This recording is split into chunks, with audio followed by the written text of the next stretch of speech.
It is a brutal, gruesome murder. She was stabbed so many times. I've been prosecuting murderers for 15 years, They wanted to put the blame on somebody. and I've never lost a homicide case. They wanted to get me to admit that I murdered. My job is to fight for justice.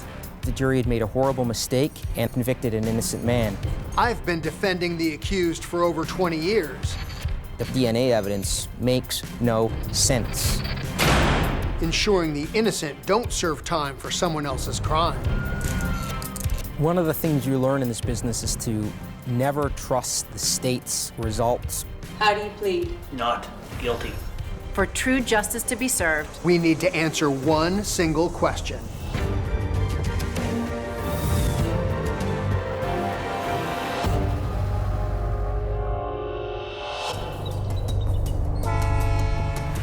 On the shores of Alaska's spectacular Resurrection Bay lies Seward, a tough, tight-knit fishing community where people work hard.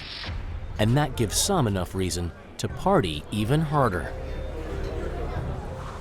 But last night at the Flamingo Bar and Grill, Calvin Lister's evening ended when his wife told him to go. Tony? When I woke up the next morning, there was nobody laying next to me. She didn't come home. I got up, Tony? put a piece of toast in the toaster. Her belongings was on the table. I knew that wasn't right. This isn't the first time the couple has gotten into it, though never anything like this. Tony? We had our little fights here and there, but you know, she always came home.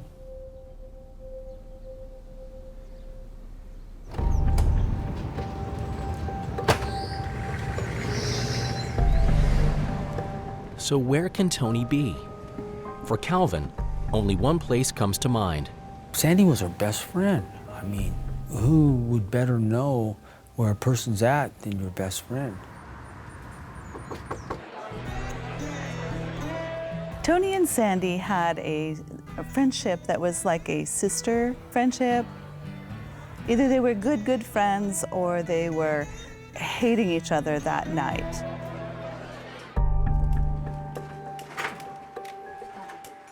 Sandy answers the door. It's early in the morning. I'm surprised she's up. I asked her, where's Toni at? Well, she was last with Jimmy, and she points over at Jimmy. Hey, Jimmy. There on the sofa is Jimmy Ecker, an old friend in town for the weekend. Something's wrong, you know? I mean, I just felt that. I could sense that. It was really strange, because he would not meet eye to eye. On top of everything else, I'm looking at him. He's got scratches across his face. I could feel the blood in my system just boiling. Come with me. Mad as hell and desperate for answers, Calvin grabs Jimmy by his lapels, telling him they're taking a ride. I knew that something was fishy, and I couldn't put my finger on it. I need to find out what's going on. He was pretty surprised, and I took him into the police station. Calvin tells the officer on duty his wife is missing, and he thinks Jimmy Ecker, the last person to see her, is hiding something. Okay, what can you tell me? Jimmy admits he was dancing with Toni after Calvin left, but said that later he picked up another girl. She was American native, and he was going to take her home to Bear Creek. That's when her boyfriend confronted Jimmy, and they got into a fight, and he hit him, and that's how he got the blood on him.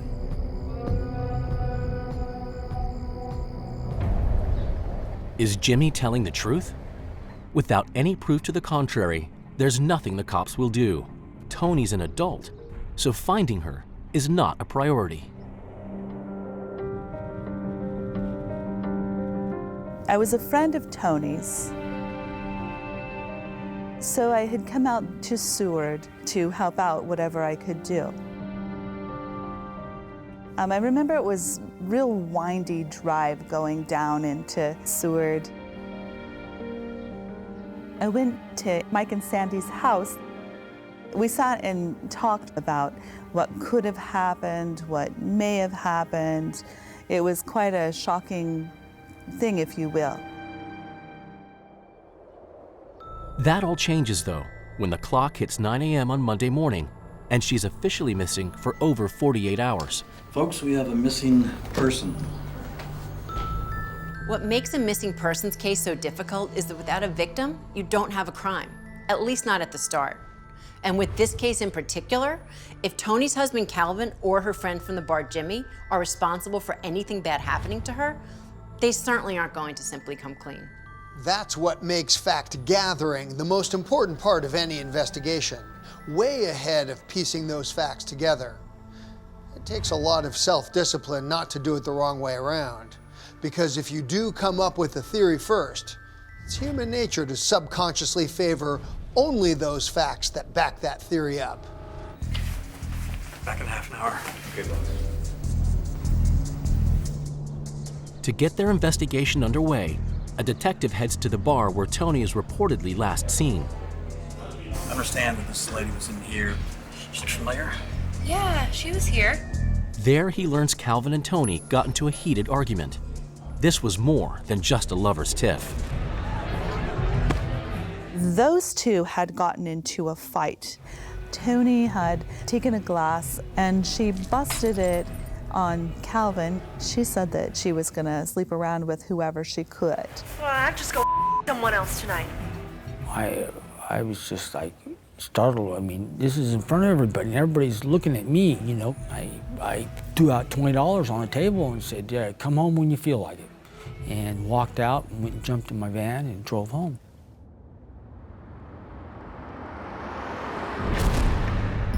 Calvin and Toni have only been married for a few months. Theirs is what you can classify as a fiery, passionate love affair. I fell in love with her almost instantly. She was a little firecracker. She was like 5'3" and just smart as a whip. At 28, Toni carries into the relationship quite the set of baggage, including 4 children from a previous marriage. My memories of my mom growing up with her were good memories. She was always happy and loved to laugh and play little jokes with us. She had a wonderful smile. Her face and eyes would light up whenever she'd see someone that she knew, and always wanted to make sure everybody was happy and comfortable and having a good time. She had very poor eyesight. She hated wearing her glasses, but she was very beautiful even with her glasses on. It was a good, happy childhood to begin with, and then my parents had some issues and they ended up divorcing.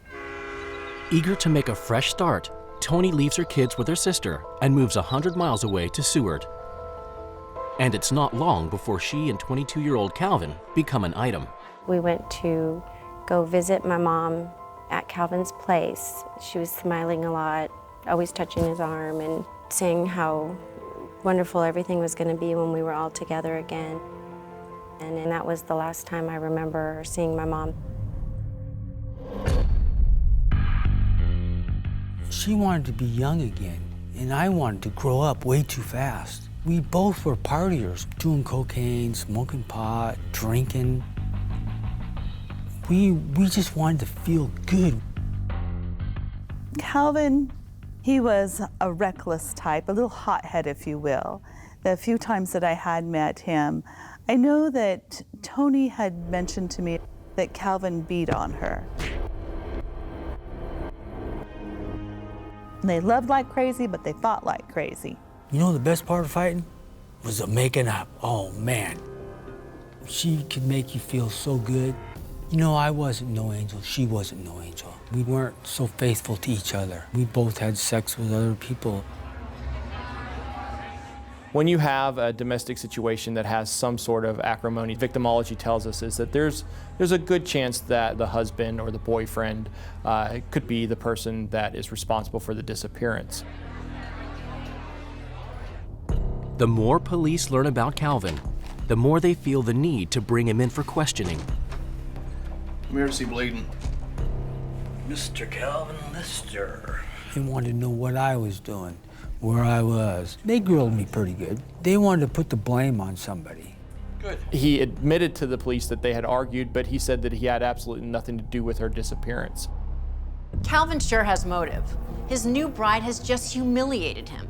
She told him to his face in public, no less, for all to hear, that she's going to have sex with another guy.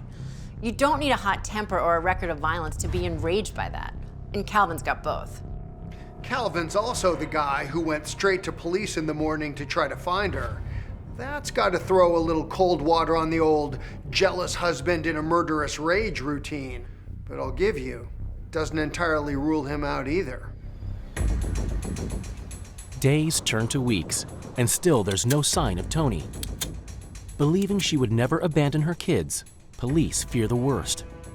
But with no leads and nothing on Jimmy or Calvin, the investigation is running out of steam. That's when Toni's best friend, Sandy, decides to do her own sleuthing, turning to the spirit world for answers. We have good energy. I feel the spirits are here with us. A friend of my mom's, they were into seances, things like this. Sandy was so convinced that, this lady, she'll be able to tell you where Toni's at.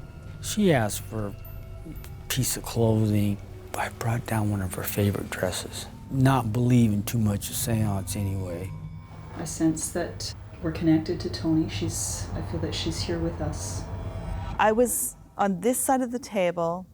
Sandy was on my left. Sandy miraculously had a vision. You see Toni? It's her glasses.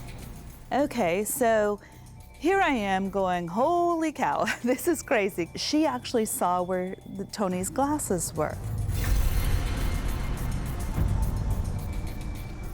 She hounds her husband to take her to the dump. And Sandy stops them exactly where the glasses are. We're here, stop. Gets out, opens the door, goes, there they are. 4 weeks after Toni's disappearance, and finally, a heart-wrenching clue. But more importantly, does this discovery point the finger at her husband Calvin, friend Jimmy, or could there be yet someone else involved? It's over a month since anyone has seen mother of four Toni Lister.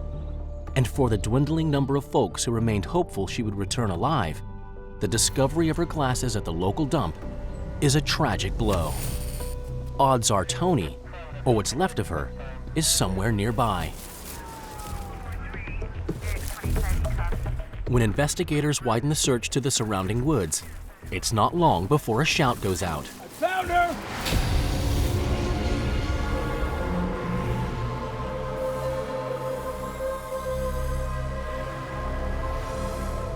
They actually find Miss Lister's body half unclothed and decomposing at this point because it's been quite some time.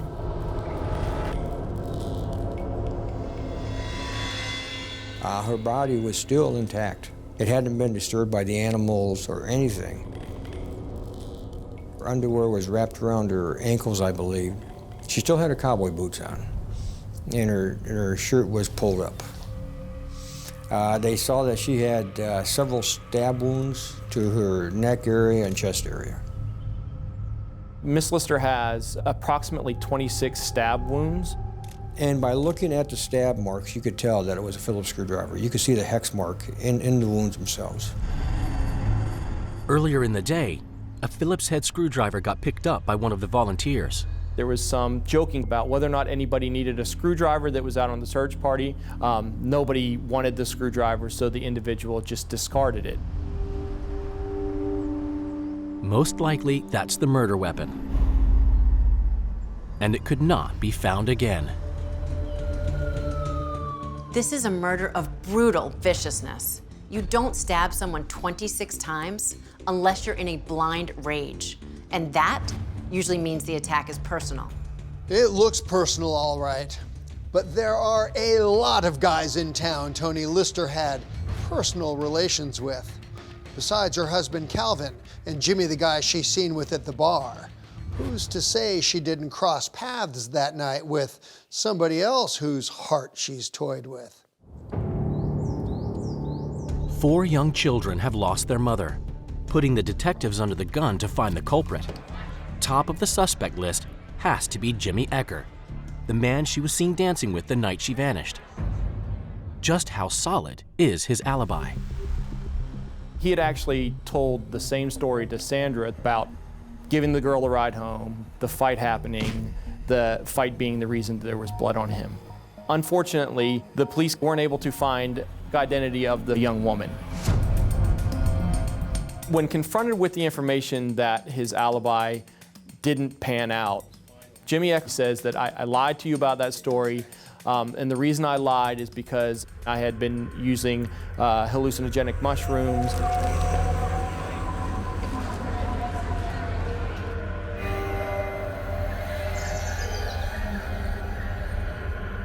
Not only was he using drugs, but he reveals he woke up the next morning at the dump and couldn't remember how he got there. First, Ecker told the police a far-fetched tale that came apart in a heartbeat. Now he says he woke up in the dump with amnesia? The facts are starting to form a picture, all right, and Jimmy Ecker is squarely in it. Detectives tighten the screws and force another dramatic revelation out of Jimmy Ecker. We had sex. Jimmy and Toni left the bar together and subsequently had sex in his pickup truck. Jimmy then dropped Toni off early in the morning on March the 6th, 1982. Toni was fine when I dropped her off. For a guy who claims to remember nothing of the night, he seems to have great recall when it suits him. Sometimes odd stories are also true. There's one key thing here that we can't overlook. What Jimmy's saying is that he went out to have a good time and he got one. Where's the rage? What's the motive? One of the things that struck me about this case is the way she was murdered. 26 stab wounds with a screwdriver. There's 2 important parts to that. 26 is a lot. That tends to show some real rage.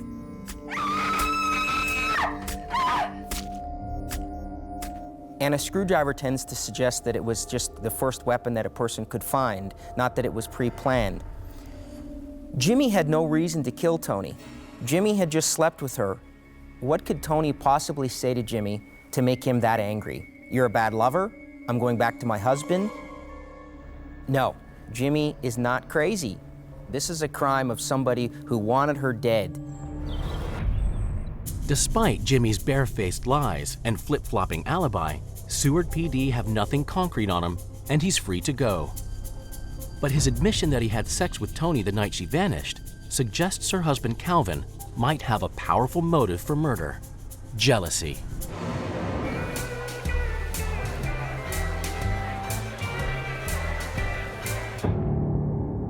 They asked me to take a polygraph test, and I said, sure, I'll have no problem with that. They asked me what your name is, and date of birth, blah, blah, mom, blah, you know, and it was all yes answers. And they asked me, did you kill your wife? I didn't kill my wife. And then they started telling me, well, you're the one that did it. It shows it right here on the lie detector test. They wanted to get me to admit that I murdered her. So the machine's line to your line.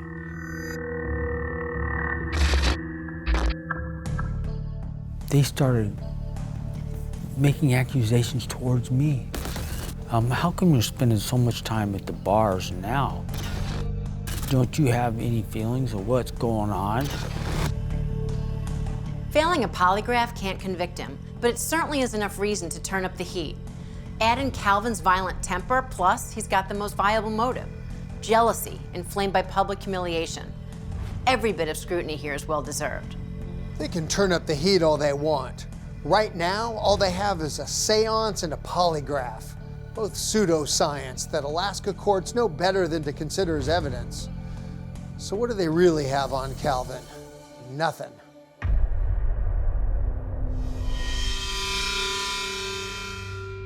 Sheltered by their aunt at her home 100 miles away, Toni's 4 children have no idea of their mother's heartbreaking fate. I was emptying the trash can and found an article in there about how my mom was missing and how she'd been found and how she had been murdered. And I just remember picking it up out of the trash can and feeling like I was in slow motion as I was reading it and trying to understand it, because I was 12 and I really could read pretty well, but they found her in the dump, the sewer dump. The more I read, it just got worse. She was stabbed so many times. Sandy and her siblings also have no idea that their fun-loving new stepfather, Calvin, is under a cloud of suspicion. Nor that there is another man in the frame for their mom's murder, Jimmy Ecker. Jimmy could have easily just left. He could have disappeared and they would have never seen him again. But he didn't take that approach. He cooperated as fully as he could. Jimmy provided his clothes willingly. Jimmy provided a blood sample willingly. Cooperation that lands him in hot water when police find traces of blood on his clothes. The spot of blood that they found on Jimmy's pants was very, very small, which could have easily come from sexual intercourse. However, that spot of blood is not the only evidence investigators discover linking Jimmy to the crime.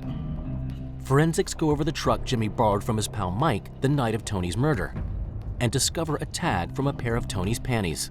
Along with the blood evidence, it's sent to the FBI for analysis.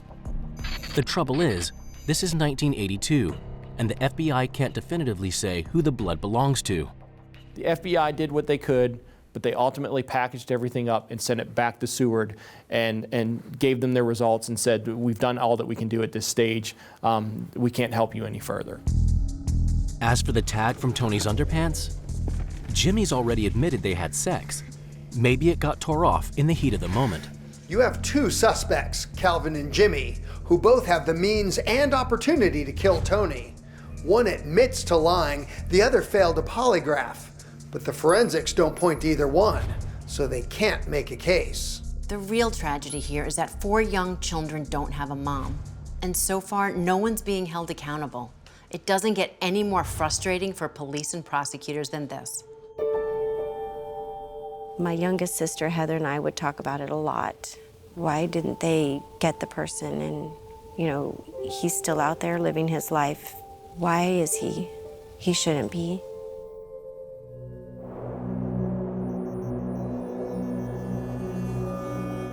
Homicide detectives are stumped. The months and then years pass with no new leads emerging.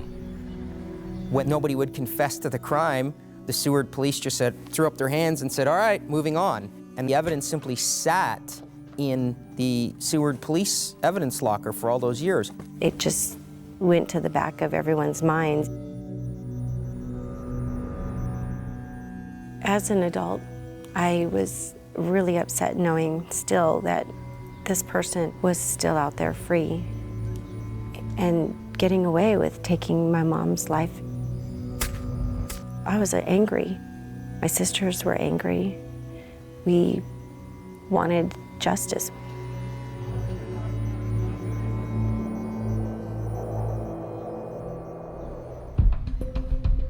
For 24 years, the tough fishing town of Seward, Alaska, has been harboring a dark secret. Who killed mother of 4, Toni Lister, and why? We did always question and ask my dad and you know, do you know who did it? Had they found him? And my dad had the same answer as everybody else. No, they don't know yet, and they haven't found anyone. They have a few suspects that they're still questioning.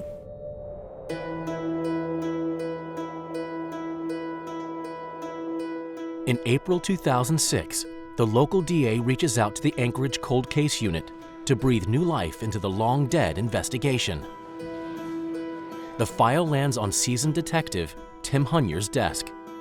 When I first get a cold case, I try to put myself in the investigating officer's shoes. With a new set of eyes, there's always something they may have missed. So I traveled to Seward.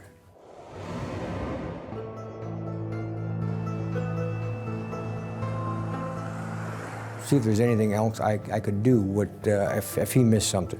So I start right from the beginning.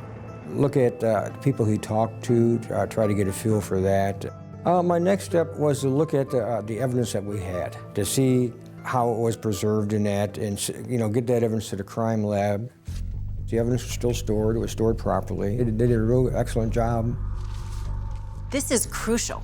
Cold case DNA analysis can only work if we know the evidence is uncontaminated. That is precisely why the defense often demands their own DNA testing.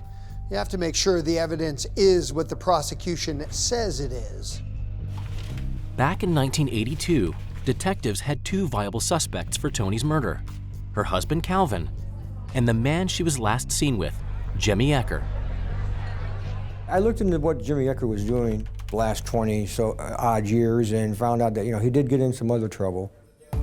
Jimmy has spent a long spell behind bars for armed robbery, and Calvin has been no angel either, doing 2 years for narcotics and jumping bail. Now, DNA analysis offers the best hope of solving, once and for all, the puzzle of who killed Toni. When I first found out that they were looking into the case again, I talked with Tim Hunyer, who said that they looked into every angle possible, and it kept leading back to the same person. We discovered that Toni's blood was found on Jimmy's pants. Jimmy's DNA sample was found, I believe it was in a vaginal swab. That was our major DNA evidence. It puts him in contact with Toni during the murder or shortly thereafter. On the back of the damning new forensic evidence, Jimmy Ecker is arrested and charged with Toni's rape and murder. When Jimmy was arrested, he was very much surprised. He had no reason to believe that after 25 years, the state troopers were going to knock on his door and completely shatter his life. He had a job, he had grandchildren, he liked to go fishing, he was living life in Alaska. And for him, this was just devastating. We wanted justice. We wanted him to pay for what he's done. The DNA matches are attention grabbers for sure, but what do they really tell us? Jimmy had sex with Toni. He admitted to that from the get-go. A spot of Toni's blood on his clothes after wild sex in the truck is no smoking gun. DNA matches are way more scientific than seances or polygraphs, but we're no closer to the truth than we were in 1982. Over the next 3 years, police and prosecutors build their case brick by brick, starting with what they believe happened the night of the murder. Jimmy and Toni leave the Flamingo Bar around 4:30 a.m., jump into his borrowed truck, and drive towards the dump just outside of town. Perhaps she thinks he's simply giving her a ride home. We believe that he took Miss Lister out there. He wanted to have sex with her. There was some struggle over that. Her jaw was broken, and he had sex with her, and he stabbed her multiple times and disposed of her body very close to where the truck would have been parked.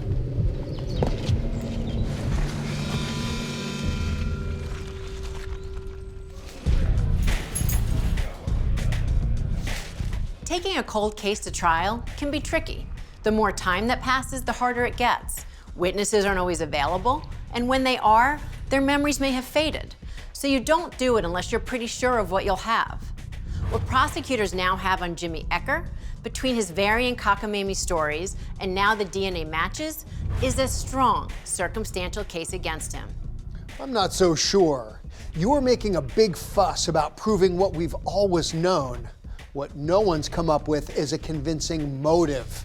Don't forget, Calvin is the one who had one of those.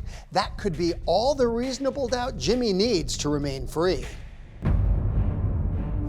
After a series of long delays, Jimmy Ecker's trial for murdering Toni Lister finally opens in Kenai Superior Court in early 2010. Her children pray justice will finally be served for their mom. I followed the court case by listening in on the phone during all the testimony, but I knew I wasn't strong enough at that point to be there in court, listening and We have the blood of the victim on Jimmy Ecker's pants. We have the sperm of Jimmy Ecker in the underwear that Miss Lister was wearing at the time. So the defense really has an uphill battle. The prosecution doesn't waste any time to call their star witness to the stand. Sandra Rule, Toni's best friend, not only found Toni's glasses, she'd also seen blood on Jimmy when he returned to the house the morning after Toni's murder. Sandra Rule described him actually cleaning his hands, and as she described it, there was a lot of blood that was being washed off at the time. He literally washed the blood of Toni Lister off his hands. The evidence today will show that guilt is not so easily washed away.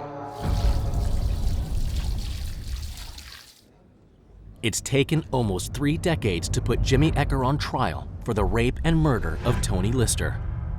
Central to the prosecution case is their star witness Sandra Rule's testimony that he literally has blood on his hands, a claim defense attorney Ben Adams quickly attacks.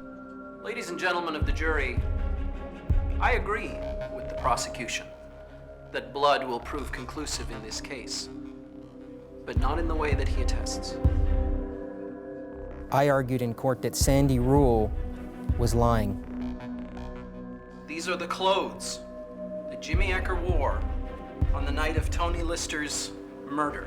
If Jimmy had stabbed Toni 26 times, including 19 times in the chest and 7 times in the neck, wearing a light blue dress shirt, and was drenched in blood, according to Sandy, how did he avoid getting any blood at all on his clothes? It makes no sense.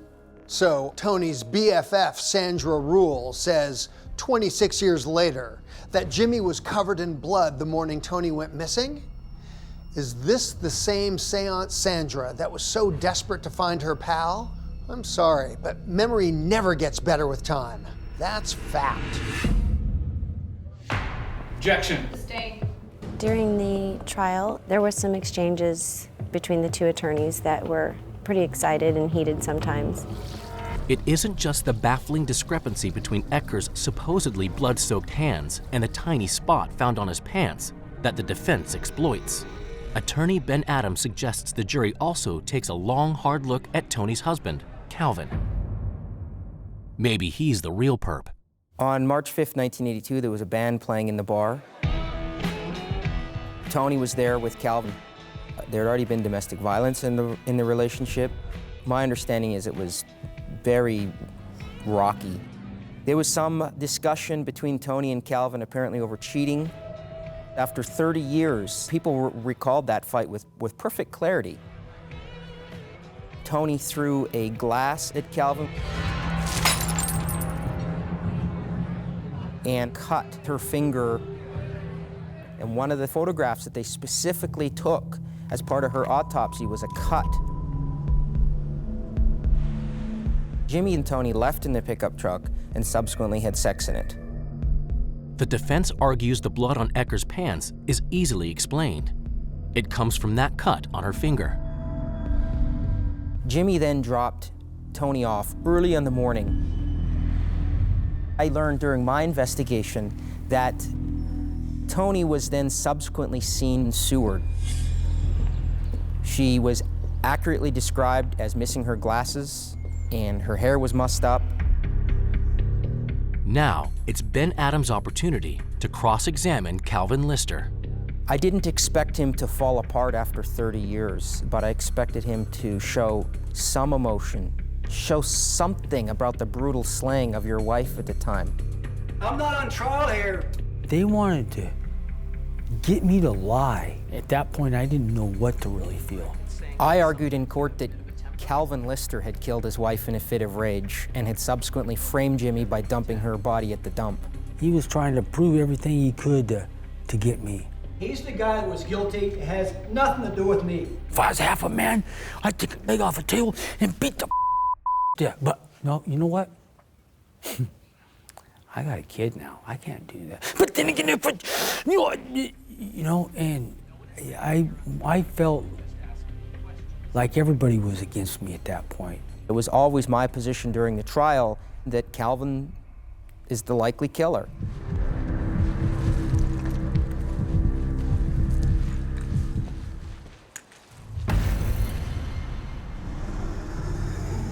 Here comes a woman after a night of drinking. You're married to her. She smells like another man. Calvin simply snapped and brutally murdered her with a screwdriver. And that's not all.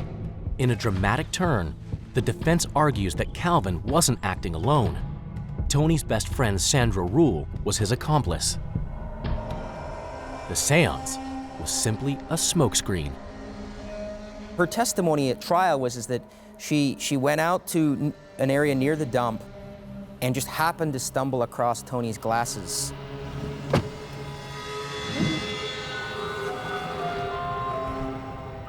What a bunch of There's no such thing as a seance. That is simply not true. They're on the side of the road. On the way to the dump.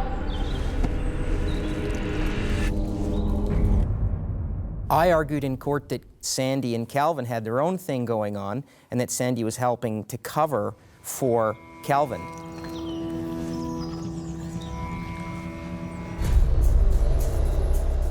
I always took the position in this case that Calvin knew that Jimmy had mentioned the dump, and he used that opportunity to dump Toni's body there later and to help make sure that Jimmy took the rap for a murder that he committed.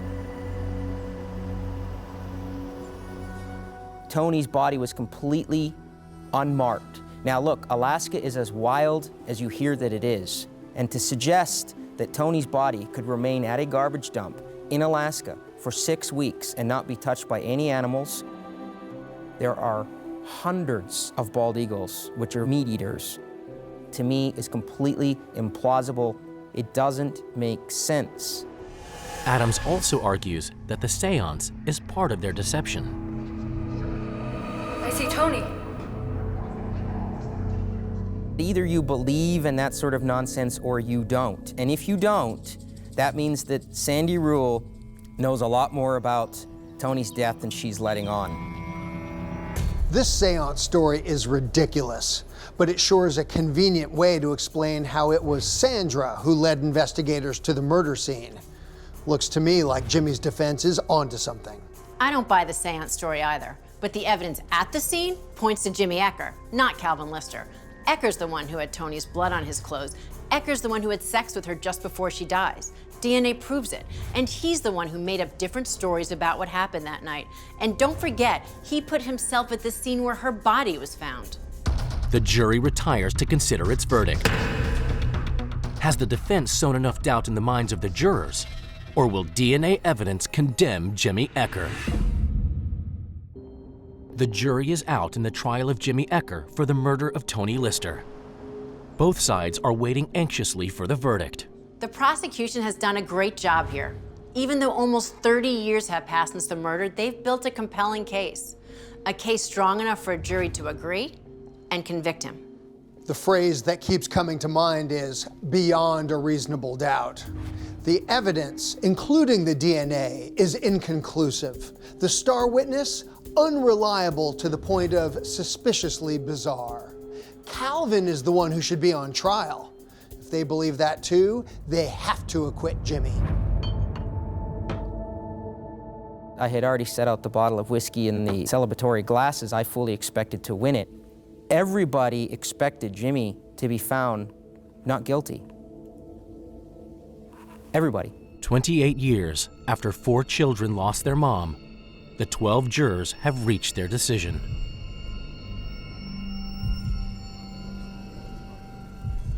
Guilty, Your Honor.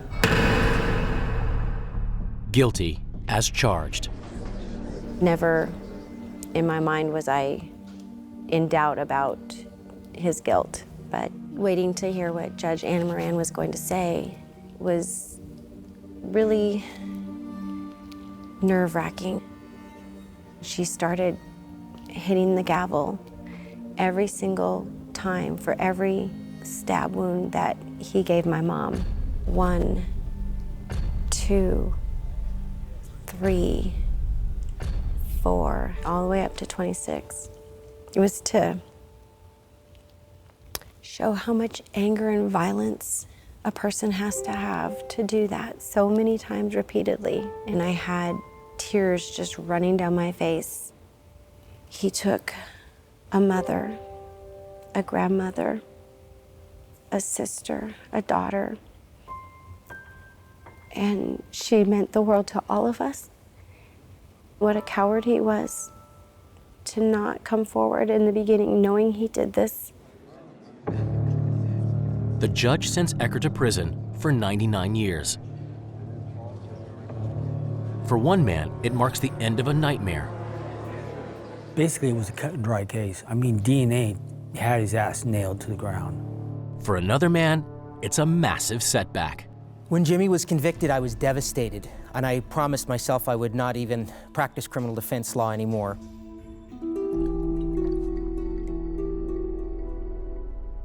I was heartbroken. I don't ever want to feel something like that again. I believed in Jimmy, and I believed that I had put on the best defense that I could for him, and to hear the words guilty in this case was, it was terrible.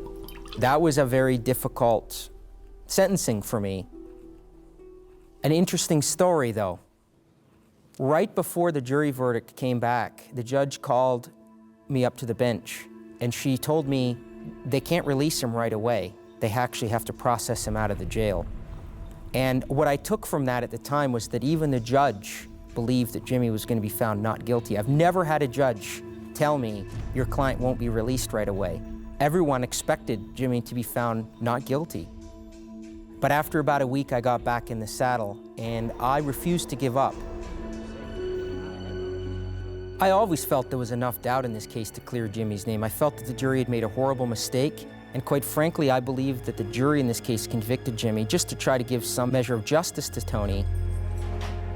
Adams and his team revisit every shred of evidence, searching for something that might help overturn the case. I had my DNA expert call the state's DNA expert just as a friendly hello. And at that time, the state's DNA expert told my expert off the record, don't give up, there's more to this story, keep fighting. A light goes on in Ben's mind when he hears this. I knew in my heart that senior prosecutor, Mr. Gullifson, had cheated me and had convicted an innocent man. I was determined to find out the truth. One of the things you learn in this business is to never trust the state's results. During the trial, Ben Adams asked for further DNA tests to verify the state's results. Prosecutor Patrick Gullifson told him the results were not ready. This wasn't true. Gullifson had evidence that the DNA could have come from cross-contamination. They had that during trial. They had lied to us and said they didn't have it. They had withheld that evidence. This is a game changer. The whole system rests on the prosecution's honesty. Prosecutors make their case. The defense does its best to present a different interpretation of the evidence against their client. Jimmy Ecker's conviction is no good. The reason the defense thought this was so important is because that test proved their point, which was DNA in this situation is not a reliable source of evidence. The court ultimately, after a lot of litigation, agreed that they were entitled to a new trial and vacated the first verdict. And we're back at square one, essentially. So much for the transforming power of DNA profiling. No amount of technology can get around good old-fashioned lies and deceit. This guy Gullifson ought to be ashamed of himself. As prosecutors, the last thing we want are convictions obtained through dishonesty, misrepresentation, or by withholding evidence that's favorable to the accused. For the system to work, people have to trust it. The state now has a real problem. The DNA evidence is discredited, along with the prosecution's integrity. Can a case still be made against Jimmy Ecker? Do we run the risk of going to trial and perhaps ending up in a situation where we have no conviction whatsoever? It's not an easy decision. The prosecution team goes to Ecker's attorney with a deal. And I'll never forget what Jimmy said to me when I took the offer to him. We were in a little room in Wildwood Jail in Kenai, and he looked at me and he said, "Ben, I just want to see my grandkids again."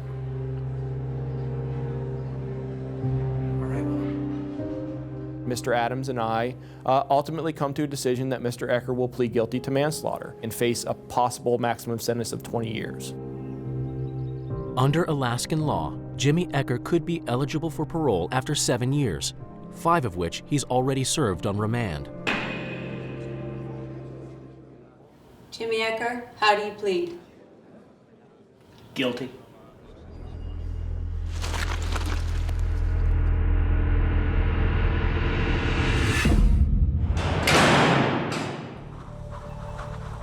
I think that justice has been done. In some level, he took responsibility for what he did, and in the end, we can put this all behind us. As a defense lawyer, you're aiming for the best outcome for your client. But in the end, the decision to fight a charge is theirs and theirs alone. By admitting responsibility for Toni's murder, Jimmy will get out of prison. He'll get time with his grandchildren. But he'll also have to sleep with the fact that he'll forever be known as a convicted murderer. As part of his deal, Ecker confesses to killing Toni Lister, and finally, her family gets the closure they deserve. It's a tough reality, but plea deals like these are sometimes the only way closure can be achieved. He's no longer out there doing whatever he wants to do, and he's behind bars where he needs to be, and he should have been all of those years.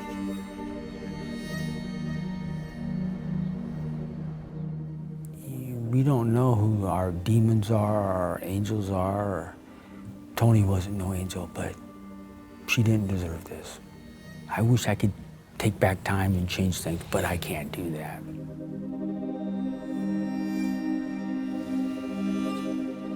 My mom has a very beautiful gravestone in Alaska. I have not yet seen it, but that is one thing that I would love to do, is visit my mom's grave. But as far as the pain and the sorrow and the loss and that missing spot in your heart never goes away.